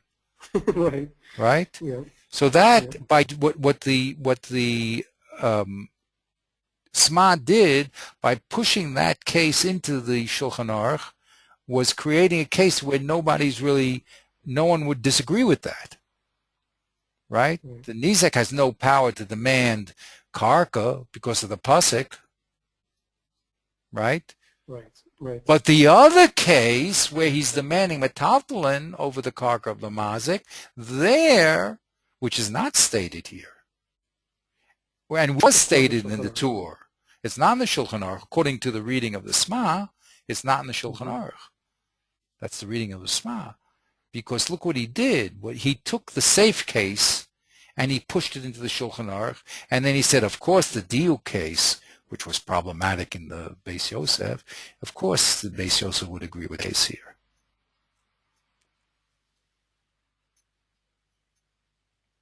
I mean, it's a little bit sleight of hand, you know what I mean? But it's legitimate. He wouldn't agree with it, though. That's the whole point, is that he wouldn't. No, In the Tur, the Beis Yosef in the Tur wouldn't agree with it, but the new hat man called the Shulchan Aruch. The Shulchan Aruch. Right. Right. It's consistent with the Shulchan Aruch, even though he doesn't mention it. Right. If you say this is the case in the Shulchan Aruch, then we could say that he changed his mind about what he said in explaining the Tur. I don't remember who said before, where was this issue even raised for the first time that the mazik wants to pay with karka? That with the mazik, when the mazik wants to pay with karka and the nizak wants metaltalin. That first issue. Mazik, that was the Beis Yosef. The justification, or the Beis Yosef, and the justification is that he could always fall back on the pasuk, right? No. Again, say who's. Please repeat. Who's claiming what? Where was maybe I'm misremembering, but where was the first time that it was mentioned that the mazik had the right to pay with karka if he wanted to? Because all along we're talking about him paying with sudin. He has the right to pay with sudin. Don't read it like an Am Aretz, as you're saying. Don't get fixated on karka. But where was the time where we said, I seem to remember something like saying that the mazik could pay with karka if he wants to, and after all, we have the pasuk meitav aretz. So, what's wrong with karka? Right, that came before, and I don't remember. Was it in the Beis Yosef, or was it in the Beis Yosef? I don't think there's any problem with the mazik paying with. Well, no. If the mazik wants to pay with karka, and the nizak wants metaltalin, yeah. That is the only way we can get the nizak into the picture there. To say that he has a right to override the mazik is by appealing to the malva. Right. That's the only way. Yeah, it is the only way. But was there? I'm trying to remember. Wasn't there a reading? Was it the Beis Yosef who said that he could pay with karka if he want? That wouldn't make sense. It would be not consistent with. No, that the mazik could pay with karka if the nizak wants metaltalin. Because I remember we came across that before. Who was it? It was maybe one of the commentators. No, it depends. If you say that the mazik's yad is alyona, of course he can do it. Well, that's what I'm asking. I mean, that's what I'm trying to understand is where. Look, the source that the mazik can pay with karka or metaltalin or shavik kesef is the Russia's reading of Reb Papa, and right. And really, it seems that everybody read Reb Papa that way. The Rif read Reb Papa that way. Even the Tosfos probably read Papa that way. He too. I mean, that was a whole big problem we have with the Rush. But basically, that's a simple reading of Reb Papa. That all three of them are equal. The mazik can do what he wants. To give the nizak any power, we had to appeal to both. Before that, we thought the mazik decides everything. We never were in this story until the Tur opened up his mouth. I think it was in the Bach. Wasn't it in the Bach? When the Bach disagrees with the Beis Yosef, wasn't it there? Yeah, definitely. We can look back at the Bach. Sure, but that's a simple. But the only way. Yeah. I think everybody agrees. that the simple way to read Reb Papa is an equivalence.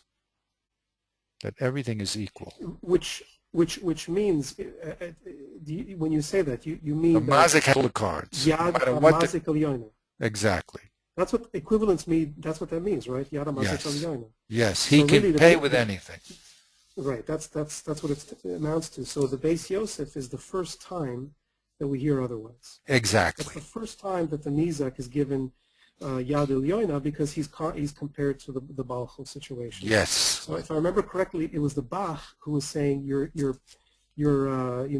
taxing the Rosh here. You're not exactly. You're not or to the Tur, right? He's saying you're not reading the Tur fairly here. The Tur never would have meant that. He never would have gone that far. And I think at that point he says, the oh no, it wasn't. Yeah. Remember, we always have to have some case where the metaltalin is greater than the karka. We always have to have some case where there's a preference. Okay. Right. So the Bach will say, you know why? because simply the Nizak keeps yelling Meitav, and we're telling me, no, he can pay Metaltlin over Karka. That's what the Bach says. Right. So, that, you know, why am I harping on this? Because when we, you know, we can ask as a general kind of abstract question, who has the upper hand here? You know, like as a we can ask that as a principle, in principle, who has the upper hand, or we can say, see, I'm trying to think a little bit like the Beis Yosef here. We can say, Beis Yosef is not going to give the upper hand on principle necessarily to the mazik, because he's bringing in the Baal Chov scenario, and so he sees, because of Baal Chov, that there's a case to be made in general, in the abstract, for the Nizak having some say in the matter. So you can't just give him a monopoly here and having the upper hand. You can't give the mazik absolute power. So when the Bach counters that, when he criticizes the Beis Yosef, if I remember correctly, he says, wait a minute, you're jumping out of the pasuk, because the pasuk says he can pay with karka if he wants to. That's the simplest possible reading of the pasuk. You pay with karka. So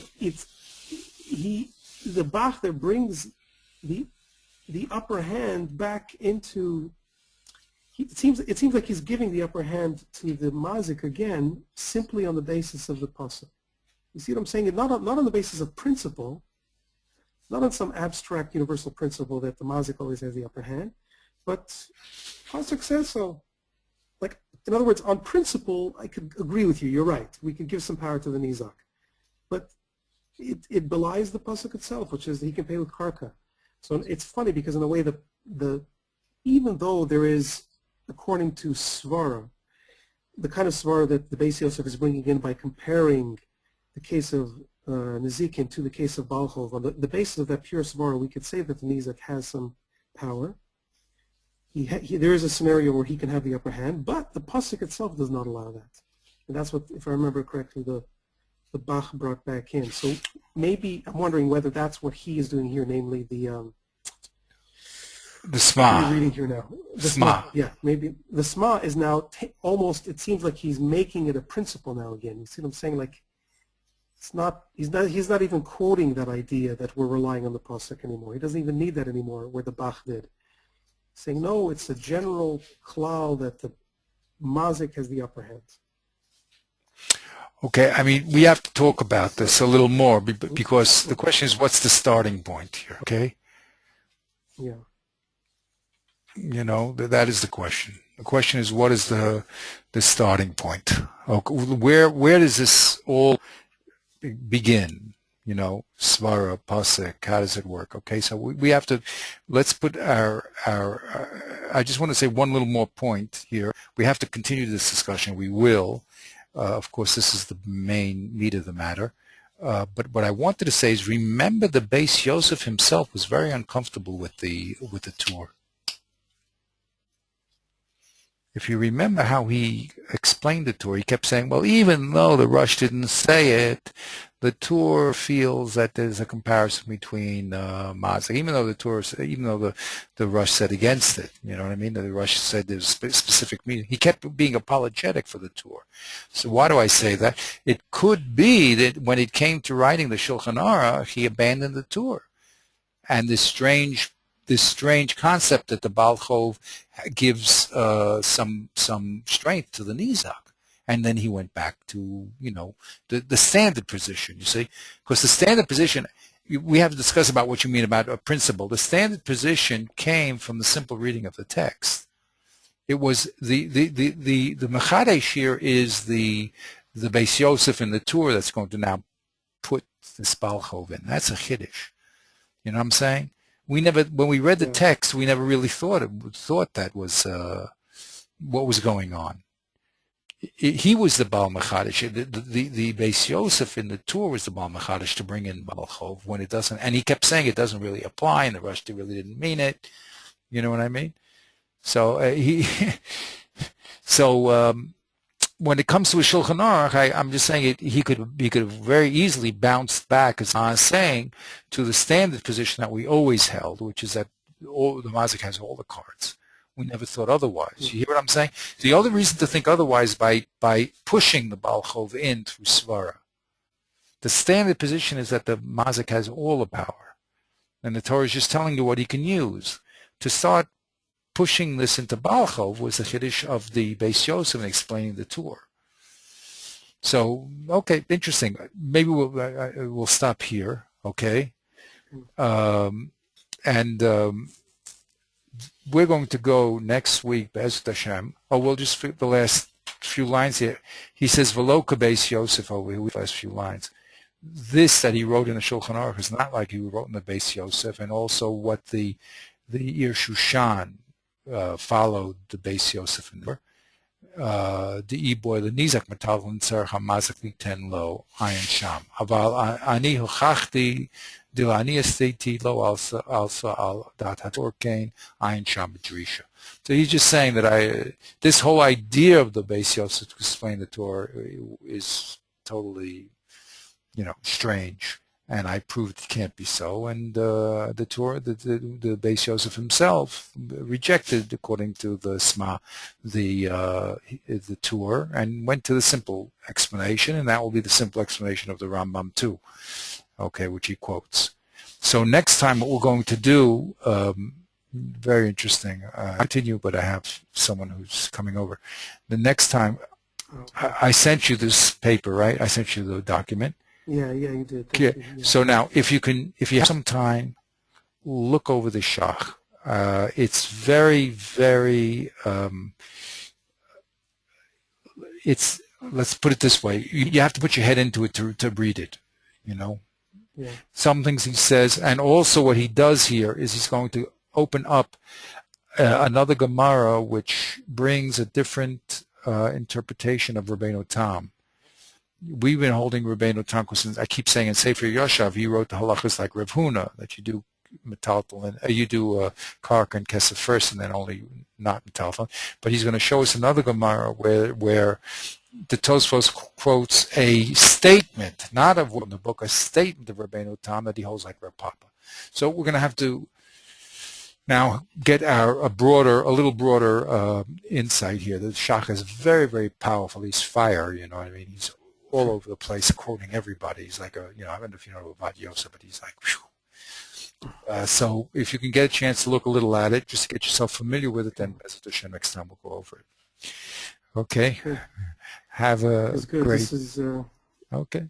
My brain's exploding here. Baruch Hashem. We're in the learning. Baruch Hashem. This is the learning. Fantastic. Okay. Wonderful. So we'll see you on Wednesday, Be'ezrat Hashem. Wednesday. Good. All right. Have a good night. Good night.